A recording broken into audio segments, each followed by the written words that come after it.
પાકિસ્તાની સેનાએ ફરી એકવાર પૂંછમાં ભારે ગોળીબાર શરૂ કર્યો છે। પાકિસ્તાની સેનાએ નિયંત્રણ રેખા પર ગોળીબાર કર્યો। ભારતીય સેના પણ પાકિસ્તાની સેનાના આ નાપાક કૃત્યનો યોગ્ય જવાબ આપી રહી છે। રાત્રે લગભગ 8:30 વાગે સૌપ્રથમ પૂંછ શહેર અને આસપાસના વિસ્તારોમાં સાયરન વાગ્યું હતું અને થોડીવાર પછી સમગ્ર વિસ્તાર અંધારપટમાં ડૂબી ગયો હતો।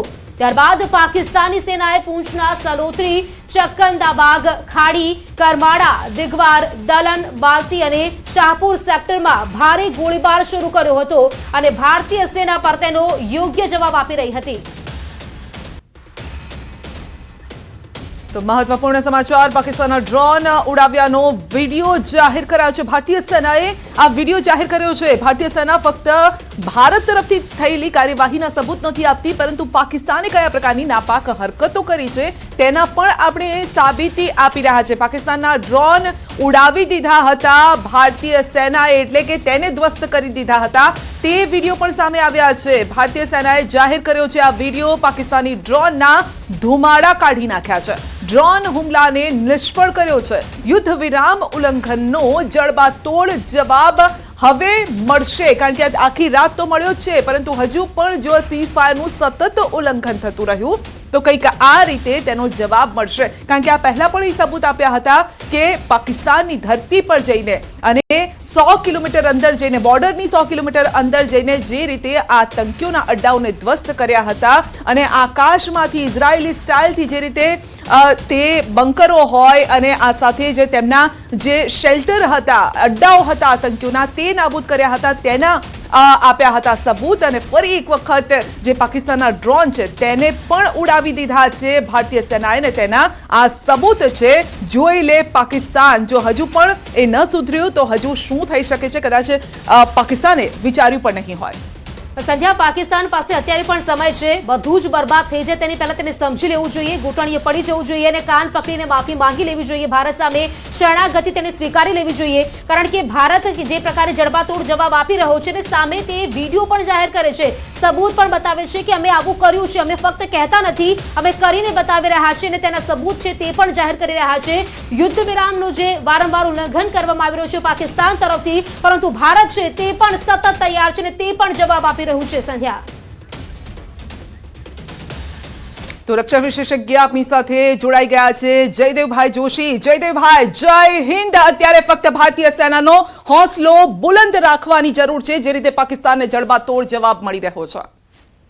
જી ડેફિનેટલી, જય હિન્દ। આપને અને આપની ચેનલના માધ્યમથી સર્વ દર્શકોને, બધા દેશવાસીઓને આપણે આજના દિવસે ભારત અને પાકિસ્તાન વચ્ચે લગભગ યુદ્ધ જેવી સ્થિતિના ત્રીજા દિવસે આપણે સૈન્યના શૌર્યને સલામ કરીએ, સાથોસાથ રાજકીય ઈચ્છા શક્તિ જે આ કરવા માટે એકદમ કટિબદ્ધ હોય તેવું દેખાઈ રહ્યું છે તેમને પણ આપણે આપણો સપોર્ટ આપીએ અને દરેક દેશવાસીઓ, આપણે સૌ નાગરિકો આપણો નાગરિક ધર્મ પાલન કરતા પાકિસ્તાનના જૂઠાણા, પાકિસ્તાન દ્વારા ફેલાવાતી રૂમર્સ, અફવાઓ એનાથી બચતા નાગરિક ધર્મ એ છે કે સૈન્યના આંખ અને કાન થઈને કામ કરીએ, વહીવટી તંત્ર દ્વારા અપાયેલા આદેશોનું પાલન કરીએ અને આપણે સૌ આપણો ધર્મ ભારતીયતા છે એ રીતે વર્તન કરીએ, એ આપણા સૌના હિતમાં અને અત્યારનો આજનો ઇમોશન આ જ હોઈ શકે।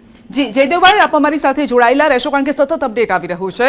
ભારતના એક્શનથી પાકિસ્તાનની વધુ એક નાપાક હરકત, સેનાથી ન ચાલતા આતંકીઓના સહારે પાકિસ્તાન છે અને સેનાએ કંઈ ન ઉખાડતા હવે આતંકીઓના સહારે પાકિસ્તાન આવી ગયું છે। હાફિઝ સઈદને જેલ મુક્ત કરવાની તૈયારીમાં પાકિસ્તાન છે, લશ્કરે તૈયબાના વડાને જેલ મુક્ત કરવાની તૈયારીમાં છે, આતંકી સંગઠનોને ખુલ્લી છૂટ આપવાની તૈયારીમાં આ પાકિસ્તાન છે, જે આપણને પહેલા જ અંદેશો હતો કે આ પાકિસ્તાન કંઈ કરી શકે તેમ નથી, તેની સેના કંઈ કરી શકે તેમ નથી અને માટે જ તેઓ કોના સહારે છે તો આતંકીઓના સહારે છે અને આ જે ખબર અત્યારે આવી રહી છે એ તેની સાબિતી પણ છે। જયદેવભાઈ, ડેફિનેટલી ગઈકાલની રાત બહુ જ ઇવેન્ટફુલ રાત હતી અને ગઈકાલની રાત અને બનેલા ઇવેન્ટ્સને આપણે આપણા દર્શકો સુધી જો પહોંચાડવા હોઈએ તો આખી આ કહાનીને એમાં સમરાઇઝ કરી શકાય કે ગઈકાલે મોડી સાંજથી પાકિસ્તાને દુસ્સાહસ કરવાનું શરૂ કર્યું, જેમાં જમ્મુ કાશ્મીરથી નીચે બધા રાજ્યોને ટચ કરતા ગુજરાત રાજ્ય સુધી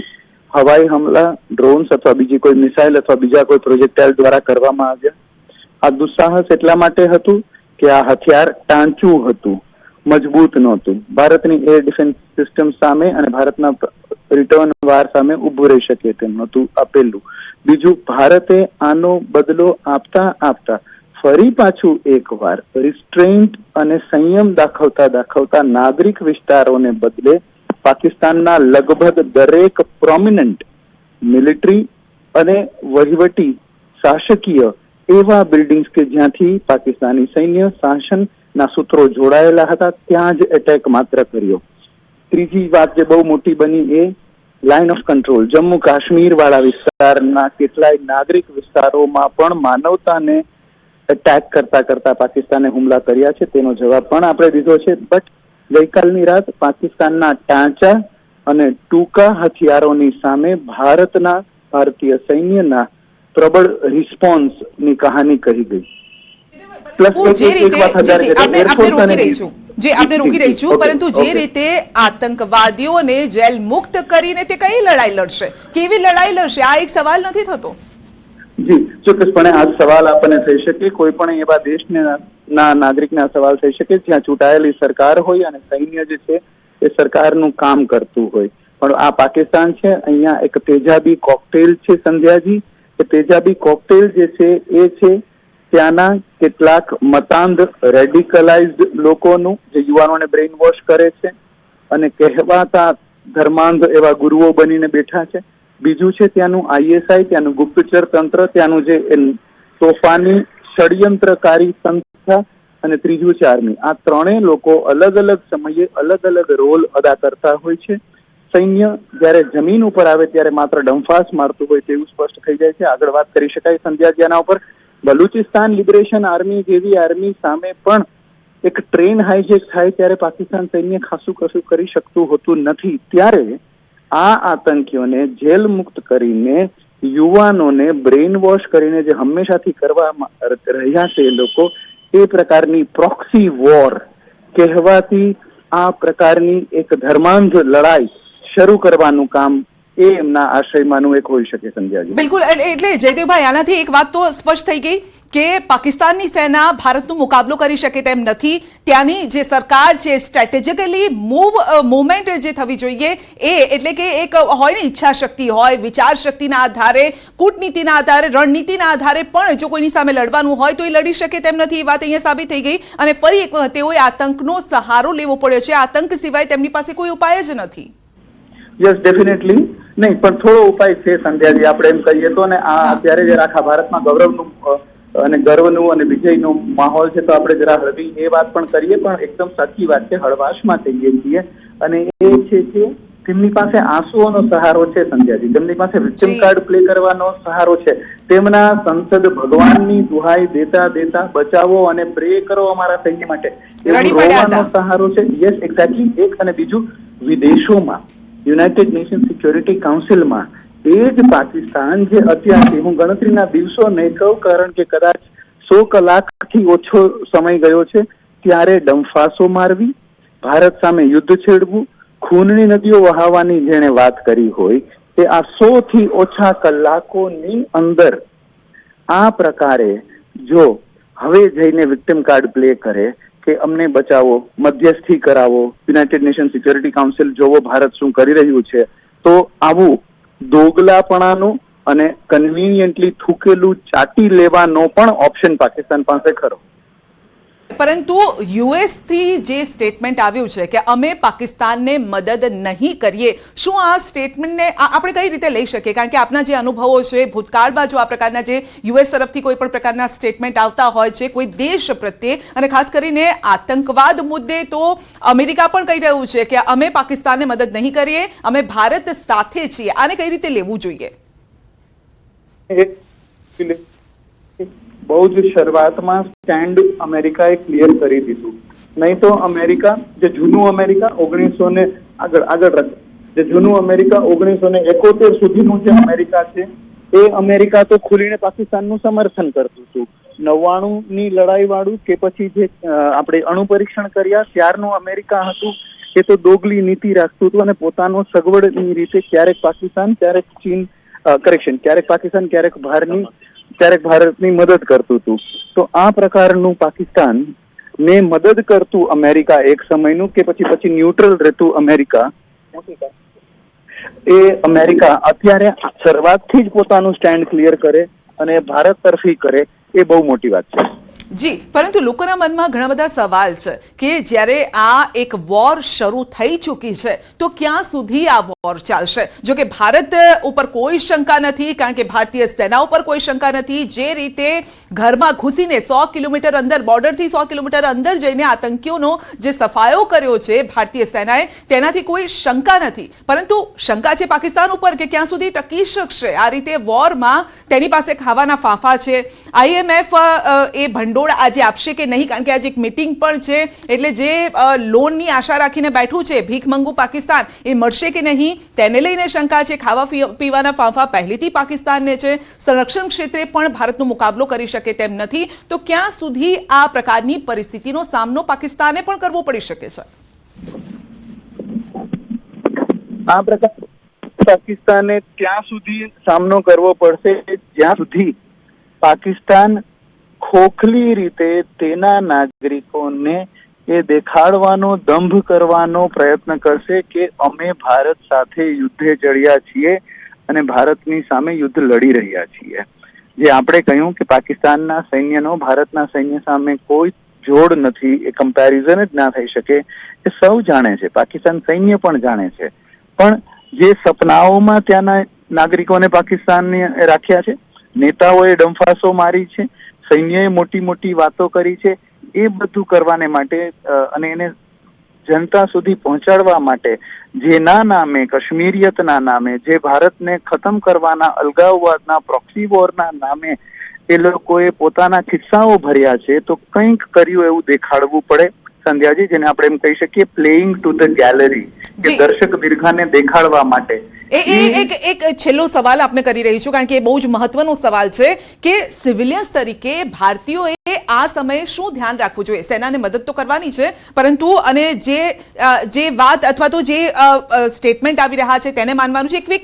એક જ લાઈનમાં વાત કરવી હોય તો કઈ રીતે આપણે સાથ આપી શકીએ સિવિલિયન્સ? આપના મારફત અને ન્યૂઝ 18ના મારફતથી દરેક નાગરિકોને નાગરિક ધર્મ નિભાવવાની આપણે ફરજ કરીએ, જેમાં અફવાથી બચવાનું છે, સૈન્ય પર ભરોસો રાખવાનો છે, અને જ્યારે ક્યારે પણ કોઈ પણ વહીવટી તંત્રનો આદેશ આવે તો તેનું અક્ષરશઃ પાલન કરવાનું છે. આ કોઈ નામનો અદ્રશ્ય દુશ્મન નથી. બિલકુલ, આપનો આભાર અમારી સાથે જોડાવા બદલ. જયદેવભાઈ, જેઓ સેનામાં સર્વ પણ કરી ચૂક્યા છે, આ સાથે જ વિશેષજ્ઞ જે અત્યારની જે હાલની પરિસ્થિતિ છે તેના વિશે તેઓએ વાતચીત આપણી સાથે કરી છે. અને પંજાબના ભટિંડાના ખેતરમાં બોમ્બ જેવી વસ્તુ મળી આવી છે. તુંગવાલી નજીક રાત્રે બોમ્બ જેવી વસ્તુ મળી આવી છે. ખેતરમાં રહેલા એક ઘરને પણ નુકસાન થયું છે. શેડ તૂટી ગયો અને જમીનમાં મોટો ખાડો પડી ગયો છે. અને સાબિતી છે કે પાકિસ્તાન તરફથી જે રીતે આ રીતે બોમ્બ ગોળો કરવામાં આવી રહ્યો છે, ખેતરમાંથી મળી આવી છે આ વસ્તુ, બોમ્બ જેવી આ વસ્તુ છે જે તૂટી ગયેલી છે. અને તૂટેલી વસ્તુ પણ એ સાબિતી આપી રહી છે કે ભારતીય સેનાએ કઈ રીતે તેનો જવાબ આપ્યો છે. એટલે કે એ વ્યક્તિ ઉપર પડે અથવા તો વ્યક્તિને નુકસાન પહોંચાડે, ભારતના કોઈ નાગરિકને નુકસાન પહોંચાડે, એ પહેલા જ તેને તોડી પાડવામાં આવ્યું છે. અને આ એક્સક્લુઝિવ આ દ્રશ્યો આપ જોઈ શકો છો. ભટિંડાથી આ દ્રશ્યો આવી રહ્યા છે. ખેતરમાં આ બોમ્બ જેવી મોટી, જાણે કે બોમ્બ જેવી આ વસ્તુ છે જે તૂટેલી વસ્તુ છે. એક ઘરને જરૂર થોડું નુકસાન પહોંચ્યું છે, પરંતુ ખેતરમાં આ બોમ્બ પડ્યો હતો.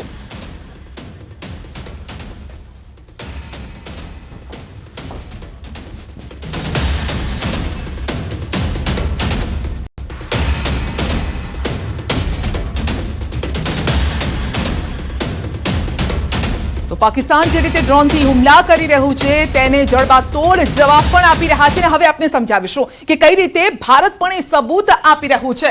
આપ જોઈ શકો છો કે પાકિસ્તાનથી જે ડ્રોન ઉડી રહ્યા છે અને ભારતની જે સેના છે એને હવામાં જ તેને ધ્વસ્ત કરી રહ્યું છે, અને એના સબૂત છે. અહીંયા પોઈન્ટ જો કે આપ એટલો ક્લિયર આપને નહીં દેખાય આ વિડીયો, કારણ કે રાતના સમયનો આ વિડીયો છે અને તે આપ જોઈ શકો છો.